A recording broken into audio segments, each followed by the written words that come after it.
Robotan fadimy Ambatomainty no santarana androany ny fanadiovana ny lakandrano. Volavolan-dalàna mifeny teti-bolam-panjakana 520 taratra ny feomorana amin'ny fitsinjaram-pahefana hoy député Fetra Lamosafimbololona. Fifidianana ho ben'ny tanàna vina no andrasana amin'ireo candidat fa tsy fifanaratsiana hoy ny KMF Knoe. Arivany alatsinainy fa 20 ny volana novambra taona 2024 manatra ny fiarabana tompo klasy sy tompo vavy tonga soa atao anatin'ny fotoanan'ny fampahalalam-baovao eto amin'ny fahitalavitra MBS asaina ampanajana ianao anaraka ny vaovao hatramin'ny farany. Ny pejin'ny finoana no isataratsika ny fampahalalam-baovao amin'izao ariva izao no tanteraina omaly alahady ny fanokafana ny fankalazana ny 50 taona ny orenan'ny fikambanana farimbona fitsaboana tao amin'ny FJKM Tranvato Faravohitra. Fotoana ny tondrana ambavaka ireo mpikatroka rehetra ao amin'ny fikambanana no santarana ny fankalazana sy trano ny marary aza mbaketraka amin'ny fanaovantsoa isika. Io no tenin'ny soratra masina nentina nakana afatra nandritra ity fotoana ity. Faniry Andrenarivo sy mbola avatsara no mitatitra ny antsiprian'izay.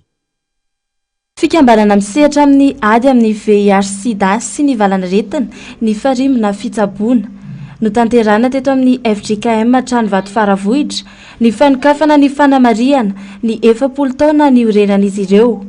Fataoko ahoana ny fijeriny loza anjony fireneko Estera toko favalo andininy fa enina tapany voalohany no teny faneva ny ity fikambanana ity.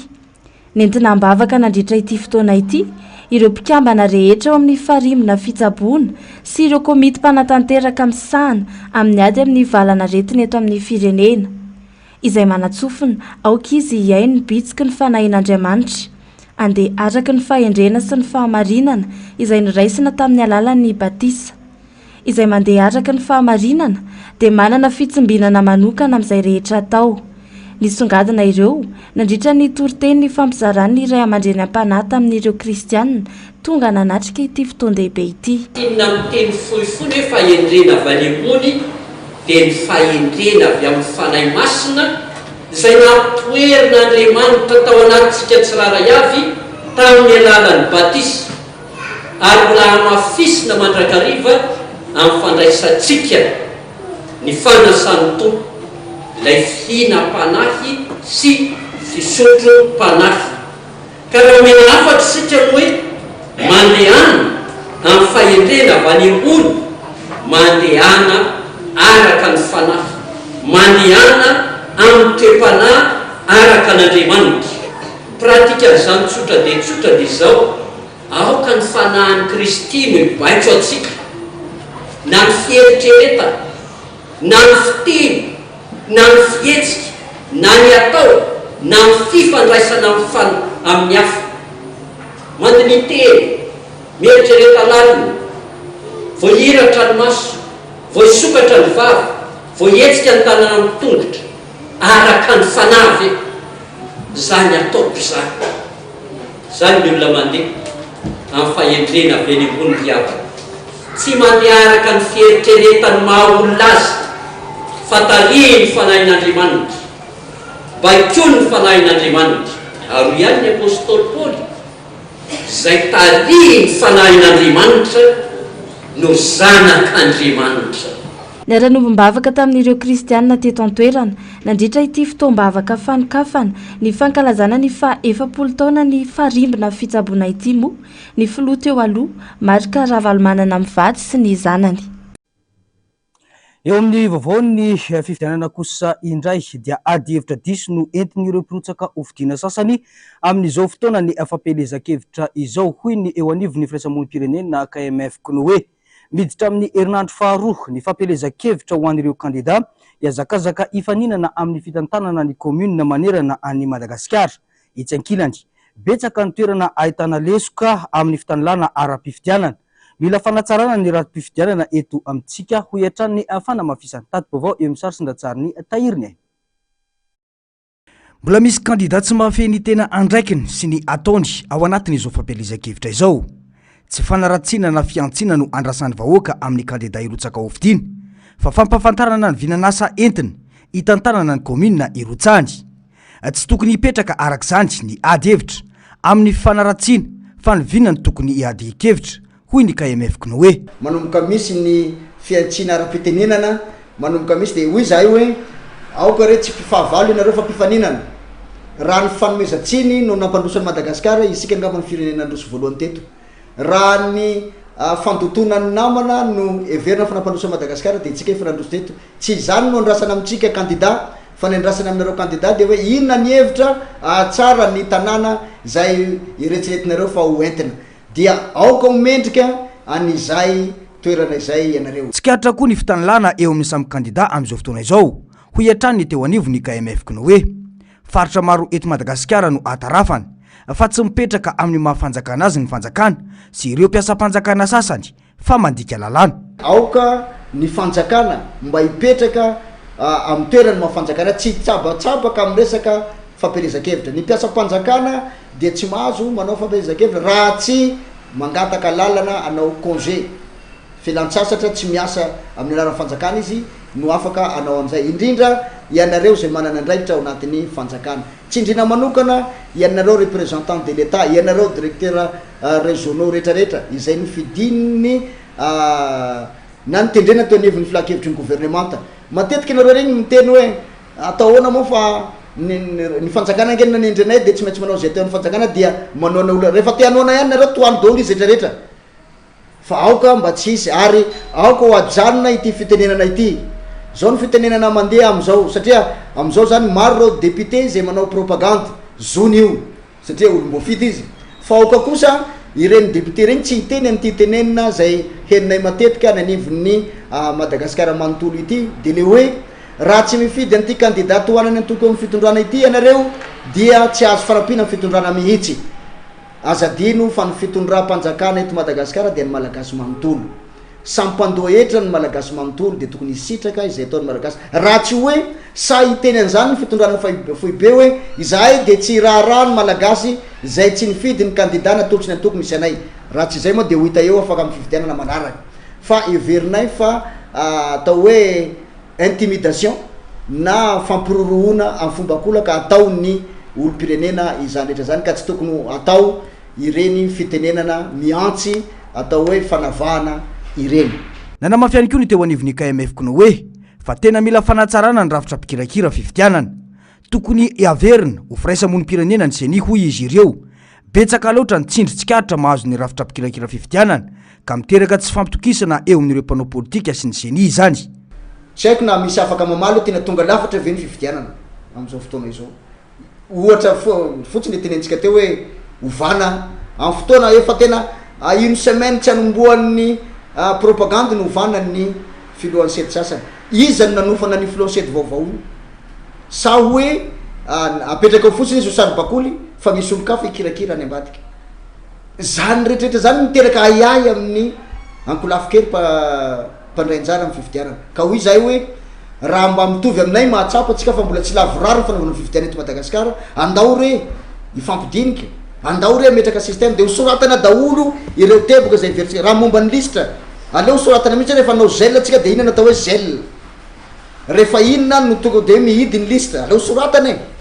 Rehefa hosokafana izy de izy ndray no afaka anokatra azy amin'ny fotoana manao ahoana. Ohatran'izany hoe ny membre ny sety dia rehefa inona ny tokony hovana ny membre sety, inona ny fepetra, ohatran'izany ny sefy fokotany, misy fandraisana amin'ny fifidianana daholo zany.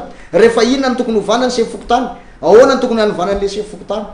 Zany rehetrarehetra zany no ataontsika hoe anovantsika samy be marenina eto ka mahatonga aiay foana. De miteraka indray mamenatra miematra anay tsika. Miteraka indray le hoe alabato hoe alabato. Le olona miteny hoe alabato rehefa tsy lany izy, fa le lany miteny hoe tena nadio ny fifidianana. Ilay miteny hoe alabato nefany rehefa ana dia indraindray tsy manana proof akory. Ny zavatra ana koa ahely koa le hoe fifidianana efa vita angety e. Zany hoe intox ampidiry ny mpanao politika mieritreritra ny tenany faholany mba hanakivina ny olom-pirenena zay marefo amin'izao fotoana zao. Ka hoy le olom-pirenena hoe inona koa moa nandehanako anko hoe fa falany honiko.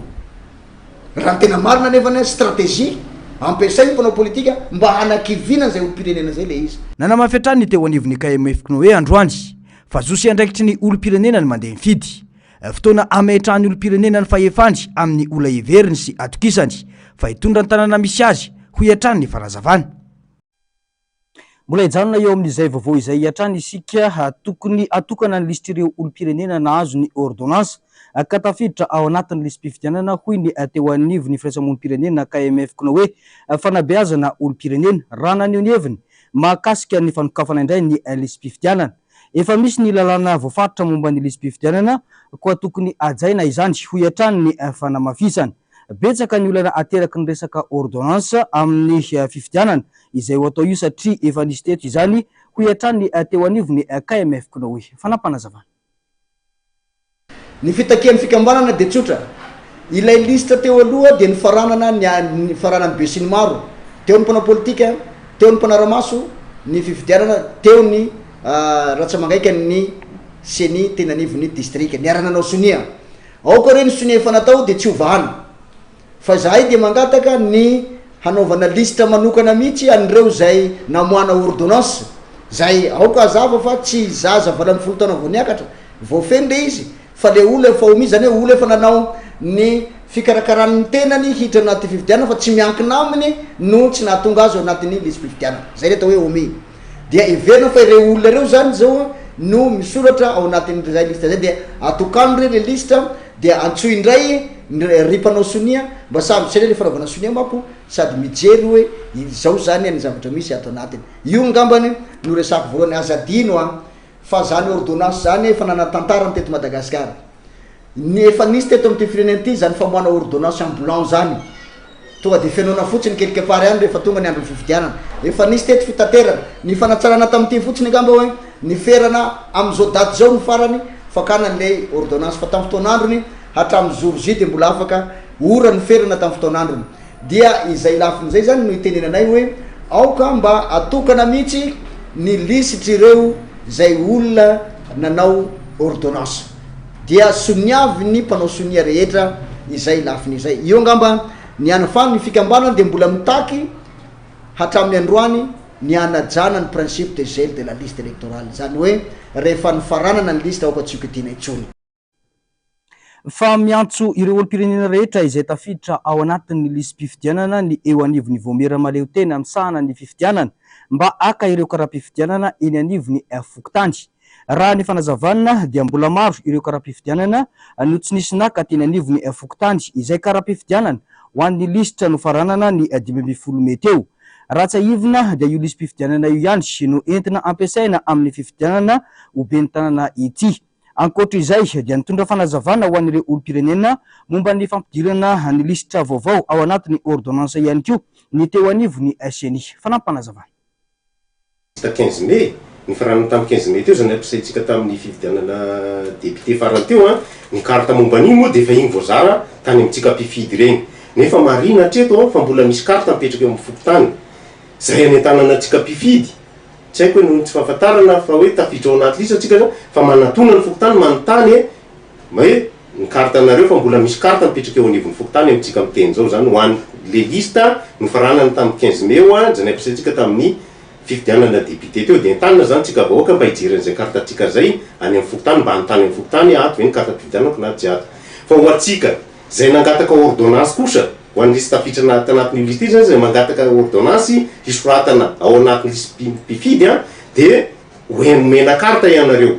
Ho imprimena koa ny karta ho anareo miaraka amin'ny impression ny lista zany dia ho imprimena eo anivon'ny district tsirairay ny karta anareo dia ho zarainy ratsamagaika ny seni zay eny anivon'ny district any amintsika.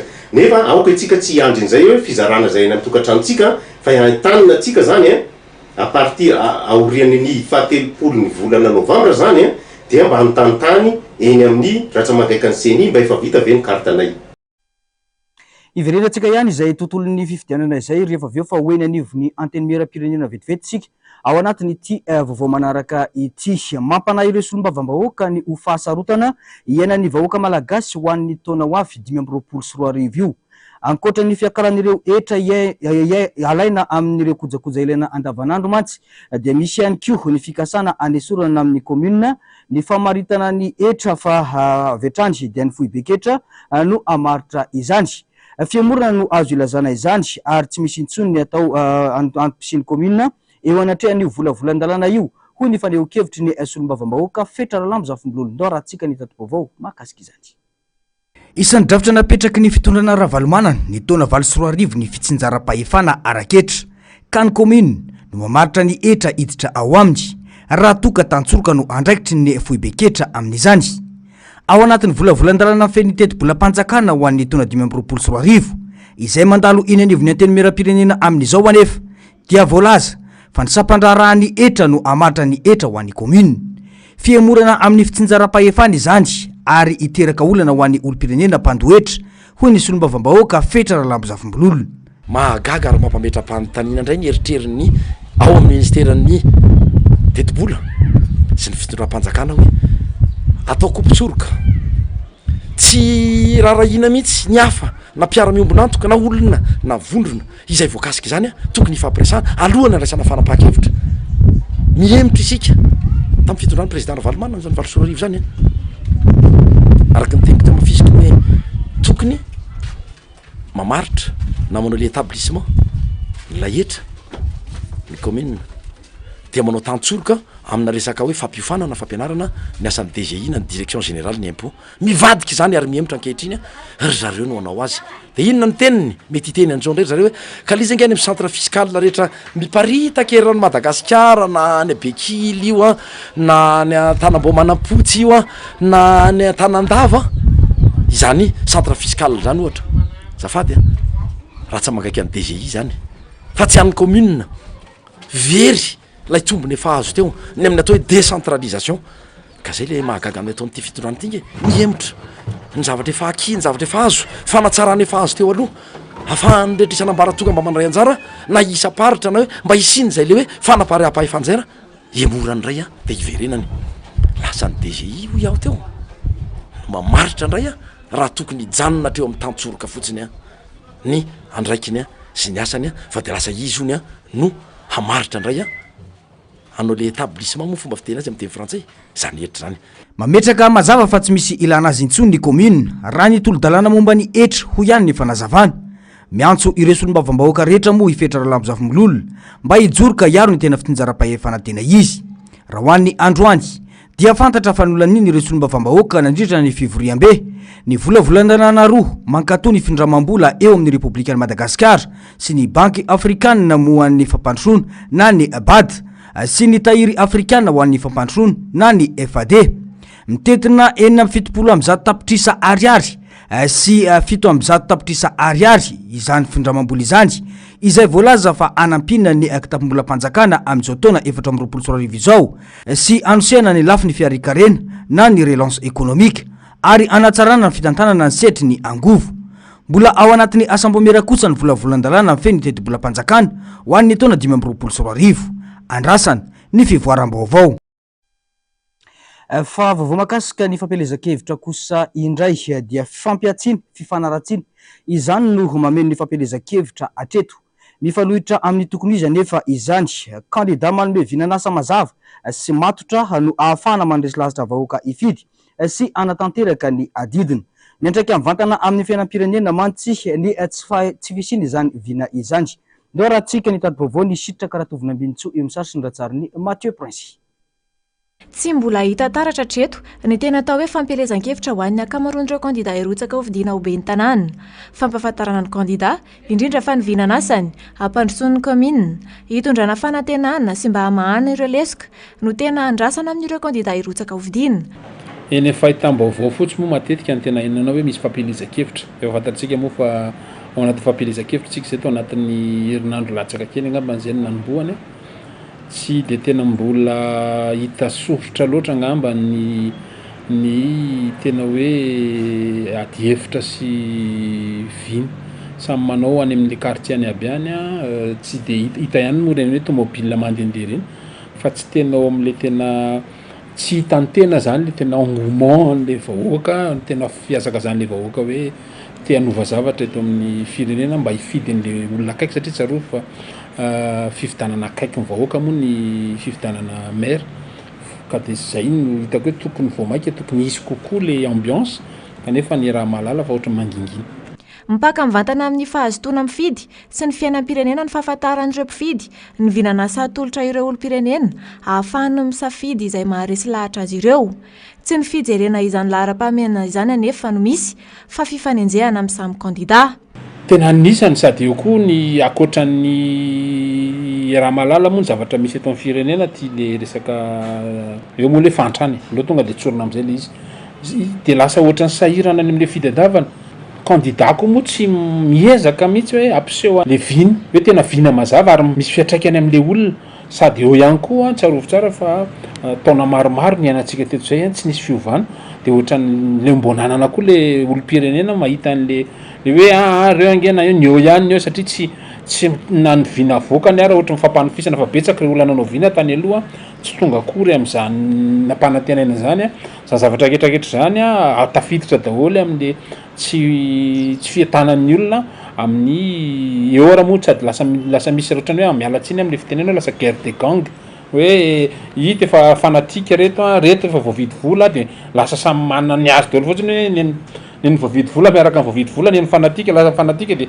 reo foana no lasa mifandramatra eto amin'ny firenena de zany zavatra zany nefany tsy ho an'ny olom-pirenena tsotra tsy mieritreritra n'izany zavatra rehetra zany lasa leo izy lasa kivy izy zany de tsy mamaky lo fotsiny amin'ny fiainam-pirenena misy fiatraikany mihitsy satria tadidio tsara fa vesatra ho an'ny fotoanam-panjakana no mampanankarena an'le firenena sy mampandroso an'le firenena satria le olona zany lasa tsy mamaky lotsony tsy mivaky lotsony izy hoe tokony misy fiarikarena nge tokony atao tokony misy fifampitokisana nge tokony atao tokony misy fandraisana ndraikitra ne tokony atao lasa sady efa tsy matoko fitondram-panjakana izy no any de misy fiatraikany tsara mihitsy amin'ny fiainam-pirenena rehetrarehetra dikan'izany zany raha hijanona foana eo amin'le firenena mandritsika satria nahoana satria le fitondram-panjakana tsy mametraka an'le hasina candidat afaka analany vahoaka anatin'ny fahantrano sy ilazany vinanasany mazava mba hoentina mampandroso araka izany no ahafahany olom-pirenena misafidy malalaka izay hofidiny indrindra ihany koa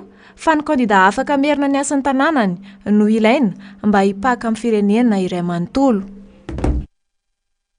Fa hoeto Antananarivo renivohitra kosa isika amin'ity vaovao manaraka ity sy namela takaitra maro ateto andrenivohitra ny rotsakorana izay nitranga nanomboka ny zoma ka hatramin'ny omaly alahady dibo-drano ny akamaroan'ireo faritra iva eto andrenivohitra etsy andaniny foto-drafitrasa maro ihany koa no simba vokatry ny rotsakorana ka nanakorontana ny andavanandro ny amponina izany rehetra izany fa ny Andrenarivo sy ny Aritanjona no mitondra ny antsipriany izay vaovao izay. Dibo-drano ny akamaroan'ireo faritra iva eto andrenivohitra taoriny rotsakorana nandritra ny atelona toy ny zava-misy ety amin'ny fokotany Ambohibatrikely Anosy-Be tsy misy intsony ny lalan-kale fa feno rano ny lalana ary de tonga trano trano izany raha ny fanazavana ny fitombon'ny mponina sy ny fanorenana trano tsy ara-dalàna no antony mahatonga ny tondra-drano ankoatr'izay tsentsy ny fako ny lakan-drano lehibe fivariana ny rano toy ny lakan-drano andrian-tany miferinaina araka izany ireo mponina rehefa avy ny orana de aty aminay zao trabony be rano be daholo aty aminay na ny trano na ny lalana tafiditsy ny rano daholo tsy entina tsisy lalan-drano tsony aty de voatampona daholo ny lalan-drano de feno aty aminay le fako zao no mahatsiatsina mihety fidirana amin'le rotsakorana mihitsy tsy afaka mandeha le rano raha misy fako ao anaty kanalina hoentin'ny rano avany le izy de mitsiatsina le lakan-drano tonga taty amin'ny ranjo aty mihitsy ny rano anaty trano rehefa tonga mizaka ny vokatry ny rano miakatra ireo mponina ety an-toerana miandry izay aritra ny rano fa tsy misy ny azo atao hoy ny fanazavana izy ireo etsy andaniny miatraika amin'ny vantana amin'ny fahasalaman'ny ankizy ny amandona sy ny fofona ateraky ny fiandronan'ny rano io ny olona zao tamin'le te tonga de feno ny trano de zao vao misitositona kely sy ataoko jobojoboka eo mivezivezy eo manao raharaha miandry ny aritrany rano masaka ny tongotraiko mba ilaina zany mba dedavana solution le izy ny ankizy amin'izao mikokoaka daholo voansery amin'le tsy mahazaka an'le fofon'le rano miotrika ka ny ankizy lasa tsy salama amin'le izy amin'le fofon'le rano maimbo be mety amin'le fako de maimbo mba hiary fampiteny zany tsika zay mahita eny an-dalana de mba asina fisy zany raha amiko aloha hoe tokony tsy hanarinary fako eny sisisiny eny mpanadio tokony mba ezaka zany aizany tokony atao to le arefideo sy ny aniny reny mba miara-miasa zany na vahoaka na ny anina fa tsy hoe mpiasa rery koriny de mba miara-miasa fa tsy hoe ny ray rery fa mampalahelo satria sambo mitady eny ankoatry ny rano izay olana mateti-pitranga rehefa fotoana fiavian'ny orana tahaka izao sy mba ihany koa ireo foto-drafitrasa maro raha tsy laza fa tsy nizavany tranga tetsy amin'ny fokotany mananjary Fort Voiron ny sabotsy lasa teo. Tamboho iray no nirodana nakany amin'ny trano nandritra ny rotsak'orana. Vokany, mpiray tampo mirahalahy niaraka tamin'ny renibeny no indray namono ny ainy nandritra izany. Andrin-jiro miisa 9 papita herinaratra ihany koa no tapaka nandritra ny rotsak'orana izay manampitrotraka ny delestazy efa misy amin'izao fotoana izao. Toerana maro arak'izany mbola tsy miverina milaoniny ny fiainan'ireo mponina ao aminy vokatry ny orana. Ahina ny fahasahiranana hitranga amin'ny vanim-potoana ny fahavaratra. Raha vao orana mandritra ny 3 andro dia efa toy izao ny zava-mitranga eto an-drenivohitra. Mahakasika indrindra izay fahadobon-drano eto Antananarivo renivohitra izay dia natomboka androany ny fanadiovana ny lakan-drano n'Ambatomainty izay nokarakaray ny kandida Ravalomanana Tojo. Fanadiovana lakan-drano izay nampanantenay ny filompanorona ny Antokotiko Madagasikara fa tsy maintsy ho atao. Anampibetsaka ireo mponina manodidina ny fahavitana sy ny fanadiovana ity lakan-drano ity raha ny fanazavany tato-baovao ny sitraka Ratovina Ambintsoa eo amin'ny sarsin-dratsariny Mathieu Prince. Ho famalinana etaetan'ireo mponina Ambatomaiky sy ho toy ny fampanantenana natao tamin'ny fandalovan'ny filohan'ny Antokotiko Madagasikara ny alakamisy lasa teo tamin'ny fitsidihana ny fitsaboana maimai-poana natao tetỳ Ambatomaiky dia natomboka androany ny fanadiovana ny lakan-drano mampitohy an'Anjanahary, Ambatomaiky, Manjakaray izay nokarakarain'ny kandida larana faefatra eto an-drenivohitra Ravalomanana Tojo. Rano fanerasera fanakalo hevitra fampitafatafa tamin'ireo vahoaka n'Ambatomaiky dia nisy ny fangatahana fitalahoana mihitsy raha zay ny azo ilazana azy ny amin'ny hoe mba hanadiovana ny tatatra fa rehefa tsetsiny zany ka tonga ny andro ny orana sy ny fahavaratra dia mijaly ny olona ety dia efa nanomboka androany ny asa. Ireo hitantsika orina ireo ireo tanora vehivavy lehilahy ankizy atao hoe tanora ny akamaroan'izy ireo no sady manome asa no mifanampy ny amin'izany fanadiovana ny tatatra zany. Efa vita ny apahany satria raha hoan'ny androany fotsiny dia nanomboka tery amin'izao vena Ambatomaiky nandrapatonga taty ambany andrefana taty misy eo amin'ny 700 metatra eo raha kely no efa voadio ny tatatra. Mbola itoy izany ho an'ny rapitso sy ny rafakapitso ary dia isorana ny kandida Tojo Ravalomanana fa tsy ny andrely izy namaly ny antso sy ny etaeta fangatahany mponina tetỳ Ambatomaiky ary manentana ny olona ihany koa anatin'izay mba tsy handoto fa rehefa tsy mandoto dia namana efa manadio. Afalina no nasiatry n'ireo mponina izao asa izao fa indrindra ny fitazomana ny teny nomena ho ireo mponina. Hita taratra fa nitondra fiovana sy fanantenana ny kandida laharana faefatra.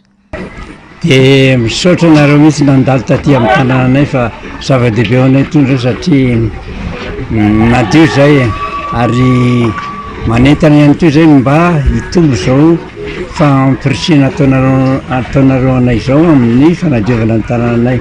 Efa nanao fihetsika fitsaboana maimai-poana nareo mbola naniraka indray koa ndray mpiasa betsaka tanadio tanànanay fa dia velompisaoranareo zay to fa dia misaora amin'izao fotoam-pifidianana zao dia ny larana faefatra numéro 4 ihany ny atsika izay satria avy aminy taolo raha zay zao. Mety hitondra tombontsoa ho anay zany tsy anay rery fa atsika menakafy satria samy vahoaka fa tsisy hoe ny anona ihany ny any fa vahoaka rehetrarehetra izay tratra rehetra ny lakan-drano zany dia samy hitondra tombontsoa atsika io sady hitondra fahasalamana ho an'ny tsirairay.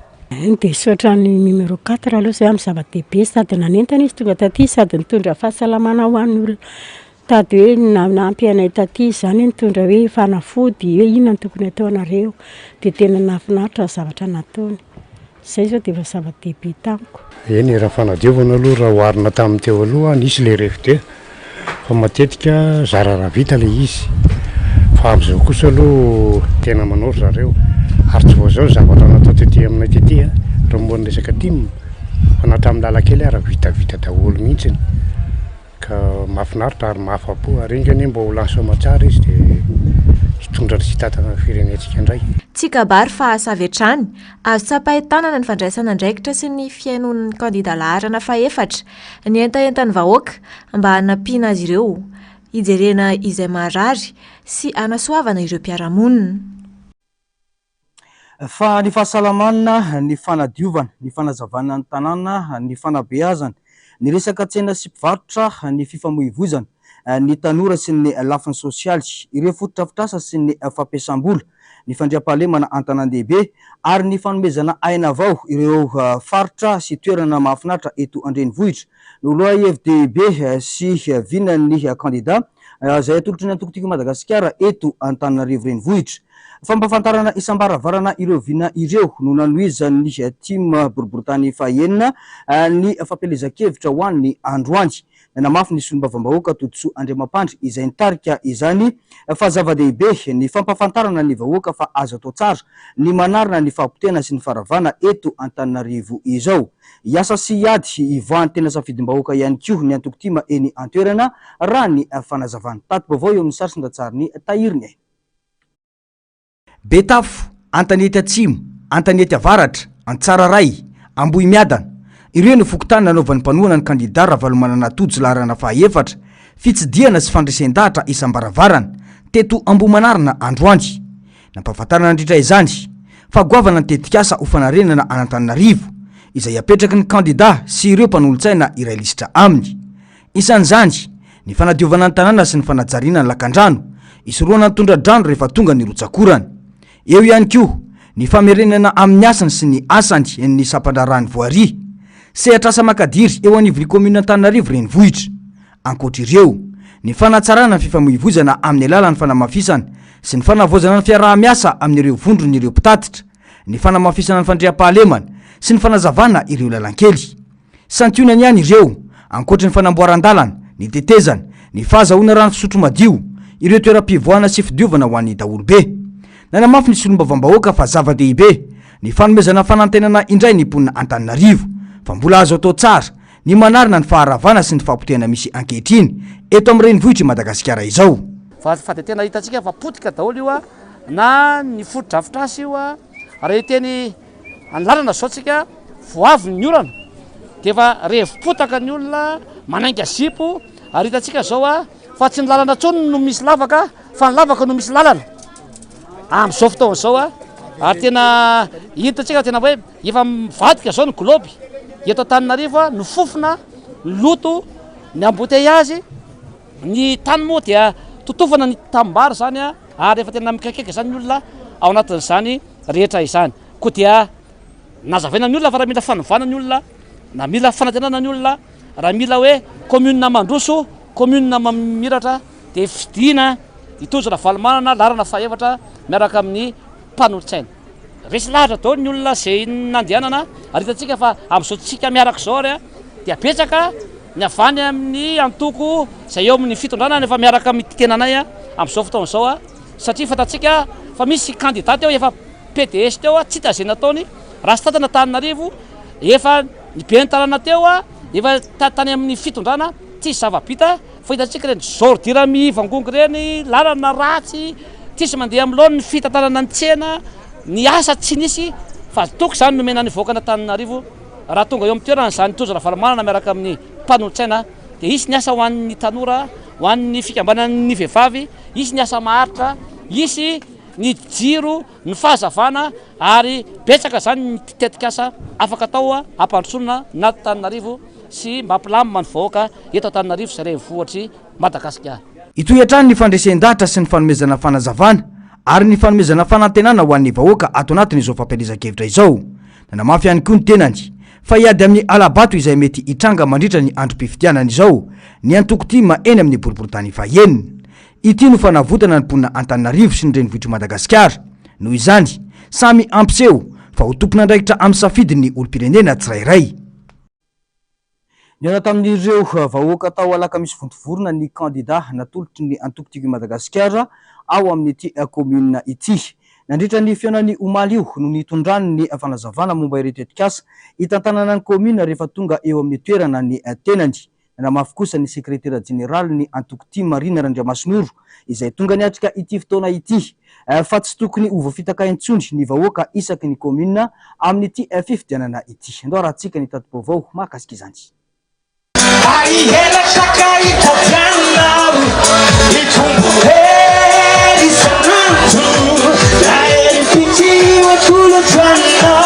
Sahi manova fa fotoana izao ahafahana manova ny zava-misy. Mila tanàna mendrika isika ary mila commune ao anatin'ny fitantanana mendrika hoy ny kandida mendrika Rasolonirina. Nandritra ny fotoana ny aonany tamin'ireo vahoaka teto alakamisy vontovorona. Tetikasa tsy mampanofy hoentina hitondrana ny commune. Miainga amin'ny commune tsara tantana izany. Ankoatra ny fahasalamana sy ny fotodrafitrasa dia isan'ny zava-dehibe ny sehatra ny fandriam-pahalemana mba ahafandrehetra mamokatra sy miary araka ny tokony ho izy. Azo atao tsara ny mampivoatra ny commune alakamisy votovorona ho hiatrany ny fanazavana. Ka orakofatsika jiro mandeha amin'ny herin'ny masoandro daholo ny tanàna sy ny elakelan-trano rehetra eto anivon'ny commune alakamisy votovorona. Ny antony satria efa manomboka mitobaka zao ireny jiro mandeha amin'ny herin'ny masoandro reny dia efa afaka manatanteraka an'izany sika. Ka izao rehefa tsara tatana ny commune, rehefa tsy misy kolikoly eo anivon'ny commune, tsy sarotra ny manatanteraka ny vinanasa rehetra hoentsika ho fampandrosoana anty commune malalatsika ty. De manarak'izany eo ihany koa ny ataontsika hoe lafiny tsy fandriam-pahalemana, ny lafiny fahasalamana, ny tsy fandriam-pahalemana efa voatanisantsika teo. Ao ataontsika indray ireo le ataontsika hoe andromasy pokon'olona, ho angontsika ho ataontsika eraky ny fokotany izy ireny mba ahafahantsika misoroka amin'izay tsy fandriam-pahalemana izay. Ny lafiny tsy fahasalamana hatramin'izay na commune mbola tsy nisy an'izany atao hoe ambulance zany teto anivon'ny commune. Iezakitsika amin'ity fitantanana manaraky ity fa ho asitsika ambulance hitatsa an'ireo marary hamonjy aina ny Antananarivo na eny amin'ny hôpitaly lehibe ny Fianararivo io ambulance izay ao atolotsika eto amin'ny commune alakamisy votovorona io. Tetsy andanin'izany nanamafy ny sekretera général ny antoko tim Marina Randriamasinoro fa tsy manana kandidat hoanana ankoatra ny mendrika ny antoko tim eto alakamisy votovorona. Madolo ve ny vahoaka ny alakamisy tena faly koa zay mifankahita aminareo eto. Ary eto dia mitondra ny afatra avy any amin'ny filoha Ravalomanana dia ny tena izy manao hoe tsy manadino amin'ny vahoaka ny alakamisy ny filoha Ravalomanana. Ary zany indrindra mahatonga azy nandefanay aty ny solotena azy manampy any mendrika ao anatin'izao fampelezan-kevitra zao. Dia amin'ny sekretera général ny antoko tim zany no hitenenako eto.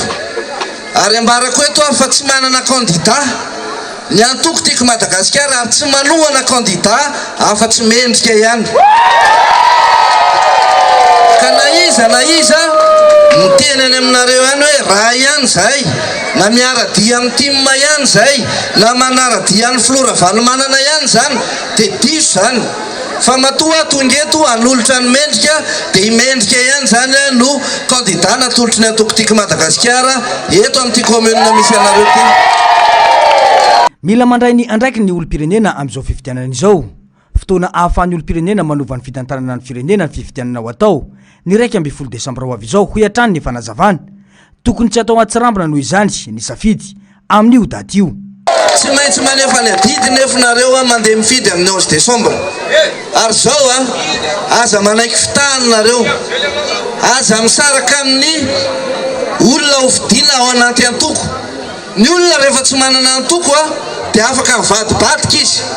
Rehefa tsy nitombotsoany fa misy manery azy dia tsy ny vahoaka ntsony lara-pahamehana aminy rehefa avy eo. Fa ny tombotsoany ny olona mirotsaka amin'ny alalan'ny antoko misy disiplinina mifehy azy. Ary raha vao manala baraka ny antoko izy satria mivadika amin'ny fanekena amin'ny tombotsoan'ny vahoaka malagasy hijoroany ny antoko dia afaka manasazy azy ny antoko amin'izay fotoana izay satria ny antoko dia tena mijoro hiady ho an'ny vahoaka malagasy.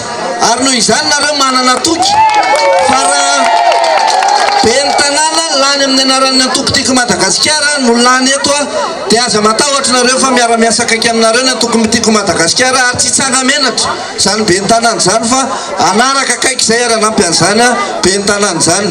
Nanamafy hatrany ny candidat mendrika Rasolonirina fa isan'ny laharam-pahamehana ho azy ny ady amin'ny kolikoly. Ankoatra izay no mariny fa tsy marina velively ihany koa ny tsao ny candidat sasany ahely fa andravatsena eo an-toerana ny tenany raha tonga eo amin'ny fitantanana ny commune. Mpanangana fa tsy matrava ny tim hoy ny fanamafisana.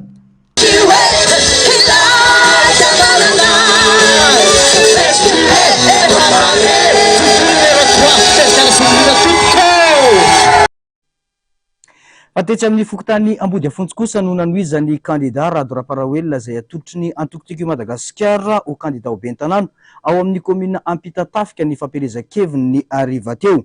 Nandritra izany nitondrany ny fanazavana tamin'ireo vahoaka fa vaindohan-draharaha ny fanohizana ireo asa izay efa nataony nandritra ny fotoana izay nitantana ny commune Ampitatafika. Lahara-pameana trandry ny fanabeazana raha ny fanazavany tato-baovao. Isan'ireo fokotany nanaovana asa maro nandritra ny fotoana ny tantanana ny commune ny fokotany Ambody Afotsy hoy Rado Raparaoelina candidat ho bentanana atolotry ny antokotiko i Madagasikara eto amin'ny commune Ampitatafika. Nanamafy ny tenany fa itoy hatrany ny asa efa natomboka nandritra ny fimpitoana ny tantanana ny commune. Tsy candidat ikavivy amin'ny fomba fitantanana na mbola hitsapatsapa fa efa zatra fitantanana. Profon'izany ireo zava-bita maro nandritra ny fotoana nitondrana ny commune Ampitatafika. Ity fokotany ity zany navitana lalana be indrindra tamin'ireo fokotany 13 ireo. Ary eto amin'ity fokotany ity no azo lazaina hoe nahatrany tamin'Mbary ary dia tena tratrana pavé. Eto amin'ity fokotany ity koa ny anisan'ny nidirana jiro voalohany indrindra. Ary eto amin'ity fokotany ity nisy lalana maty tamin'ny ataontsika hoe efa taona maro dia mivelomina tamin'ny voanandraiky be ny tanàna dia lala-tongotra izy tamin'izany dia amin'izao izy efa lalana fiara ary vita pavé. Ty izy fokotany Ambody Afotsy ity zany tena nigiokany betsaka indrindra amin'ny resaka foto-drafitra asa lalana. Manana EPP ihany koa ary manana préscolaire. Ity fokotany Ambody Afotsy ity anisan'ny nazahoana n'ilay famatsiana avy any Irlande du Nord sy avy any Grande-Bretagne ary nahazo tamin'ny fondation amin'ilay préscolaire ity EPP any Ambody Afotsy ity. Tena be da be zany no ataontsika hoe vita soa ary vita tsara teto amin'ny EPP any Ambody Afotsy. Misy ihany koa ny borne fontaine ao anatiny. Anisan'ny efa hoe mba vitsivitsy angatahana izy ity satria misy borne fontaine efatra eto. Efa vita. Dia anisan'ny anatsaraina zany ny resaka jiro an-dalambe. Izay ngambany amin'ny ankapobeny fa izay fangatahana vahoaka eo no mbola henotsika. Fa raha toa ka tamin'izany andro zany nandraisako an'ity commune ity fokotany Ambody Afotsy ity tsy mbola nisy pavé na ny ray azy. Na lalana ray raha mbola tsisy pavé. Izao izy mivita pavé betsaka indrindra.